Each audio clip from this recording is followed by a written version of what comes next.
जब तुम्हारा और तुम्हारे सामने वाले की अहंकार का टकराव होता है ना, जब तुम दोनों अहंकार में आकर बोलते हो, तब लौटाने की भावना होती है, तब बेहतर बनने की भावना होती है, सिर्फ एक दूसरे के सामने। और इसलिए कहता हूँ कि अहंकार से नहीं, दिल से बातें करो। जब दिल से बातें करोगे ना, तो सच कह रहा हूँ, तुम छोटे भी अगर हो गए ना, फिर भी तुम्हें बहुत खुशी मिलेगी और तकलीफ़ वो कभी होगी ही नहीं। और इसलिए कहता हूँ, अहंकार को त्याग दो। तुम जिस चीज़ को जैसे आकार में और जिस तरह से चाह रहे हो ना, वो तुम्हें उसी तरीके से मिलेगी। कभी कभी तुम्हें सचेत करना भी मुझे ज़रूरी होता है, क्योंकि जहाँ मैं नहीं चाहता कि तुम आगे बढ़ो, अगर वहाँ बढ़ना शुरू करोगे तो मुझे तुम्हें डराना ही पड़ता है अंततः।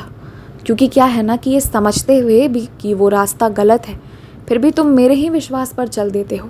फिर चाहे मैं ही कितना ही क्यों ना मना कर रहा हूँ, मुझे भी कभी कभी कह जाते हो कि बाबा आप हो मेरे साथ और इसलिए मेरा कुछ बुरा नहीं होगा। और तुम्हारा ये विश्वास, इसकी मैं क्या ही कहूँ।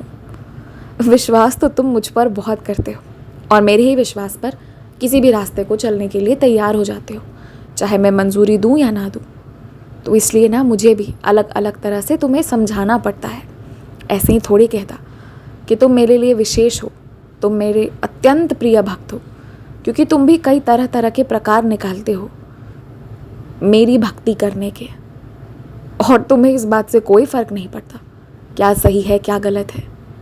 इसी भाव का तो मैं ऋणी हो जाता हूँ कि बस तुम साईं समझते हो और सिर्फ साईं समझते हो। और वैसे भी आज तक जो तुम्हारी इच्छा होती है वही होता है अंत में, और तुम्हारे विश्वास की ही जीत होती है, तो आगे भी वही होने वाला है। इसलिए चिंता मत करो, और जो चिंता कर रहे हैं ना, तुम्हारे समझाने के बाद भी उन्हें थोड़े दिनों तक चिंता करने दो, तब जाकर उन्हें मेरी कृपा का भी आभास होगा। क्या है ना कि कुछ चीज़ें तुम्हारे समझाने से समझ में नहीं आएंगी, वो मेरे तरीके हैं समझाने के, तो जो मैं कर रहा हूँ वो करने दो, तुम बीच में मत पड़ो।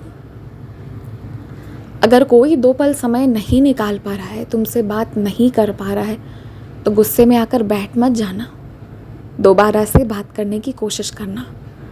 इतनी व्यस्त ज़िंदगी में सबकी व्यस्तता को समझो, सबकी परेशानी को बस ज़रा ज़रा सी समझो। ज़्यादा नहीं कहता मैं, थोड़ी सी तुम समझो और कई ज़्यादा लोग तुम्हें समझना शुरू कर देंगे।